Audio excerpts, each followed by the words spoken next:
Today marks the 5-year anniversary of the famous Mario Draghi speech, the whatever it takes speech to save the euro. And for those of you who don't know Mario Draghi is, he's the president of the European Central Bank, former Goldman Sachs banker. And 5 years ago today, apparently less than an hour before he was about to give a speech, he jotted down on a napkin trying to come up with a catchphrase or something that people would remember. And he came up with whatever it takes. And so his full speech, if you want to listen to it, is here in the link. There's a video of it. And Quartz, which is a mainstream financial media, they're saying he saved the euro. I think that's a very myopic short-term view. I don't think he saved the euro at all. I think he delayed its inevitable collapse. And let's see how he did it. Let's see how he delayed the inevitable collapse of the euro. As we know, there's a lot of problems with the European Union. The bond markets are controlled by each individual European government. There's social engineering and immigration problems, mostly done through the bureaucracy in Brussels and evil billionaires like George Soros, who are trying to do with their open borders and destroying European culture and bankrupting European countries.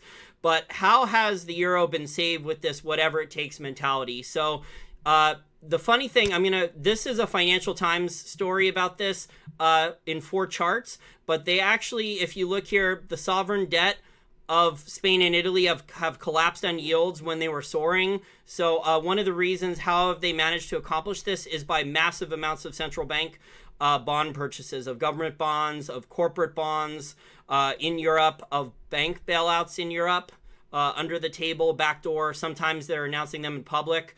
The balance sheet here that's in the Financial Times story is actually drastically underreporting. There's been a massive amount of QE, quantitative easing program, of cheap money and liquidity injected into asset markets in 2017. The Federal Reserve actually hasn't put most of it. It's been Japan and the European Central Bank.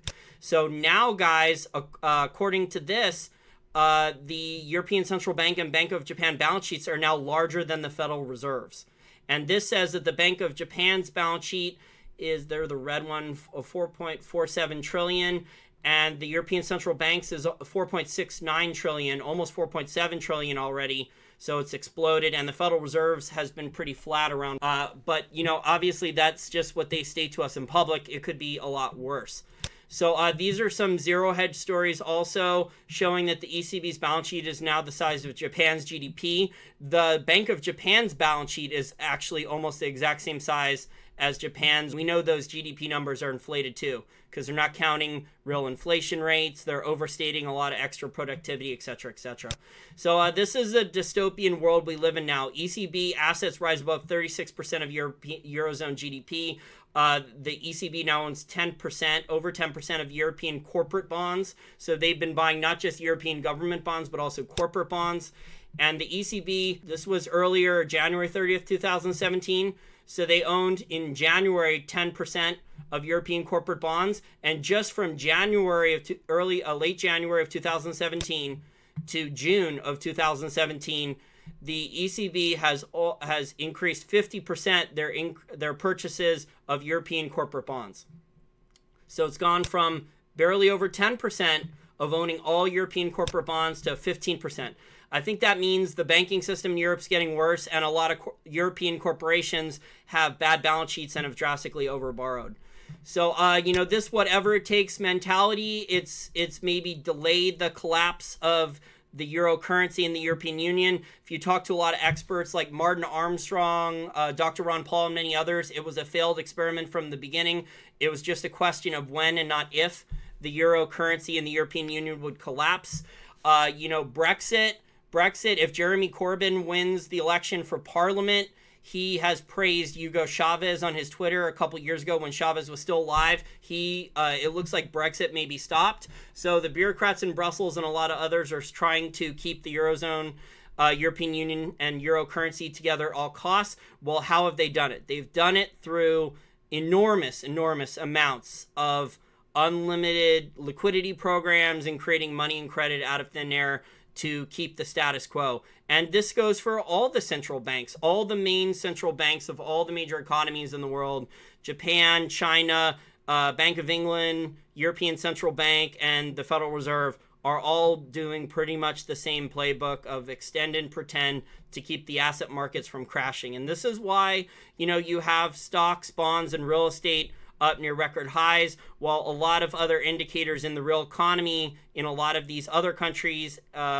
these countries and developing countries are showing that the real economy is doing worse and worse. But the asset markets, the asset prices continue to soar with more and more liquidity injections of artificially cheap debt and almost zero cost money to borrow and speculate with. Well, welcome to Dystopia, guys. So what do you guys think of the euro? This mainstream financial media article with the headline that Draghi saved the euro, I definitely don't think he saved the euro. I think he delayed the collapse of the euro for 5 years already. But, the euro has an enormous amount of problems, social problems, financial problems, bureaucratic problems. There's not a lot of entrepreneurship there from our European listeners because, there's a lot of taxes and rules and regulations on small business and entrepreneurs, preventing them from even wanting to start a business in a lot of different European countries. So what do you think on this issue? And I'll share the links to the news stories. And Eric Dubin and I are going to try to do a Welcome to Dystopia later in the week. Okay, bye, guys. Wall Street for Main Street needs your help. YouTube stole $7,200 from Wall Street for Main Street in annualized YouTube AdWords revenues, and they kneecapped our analytics down by more than 80% across the board since September 2016 with their new censorship algorithms to stop the rapid growth of our channel.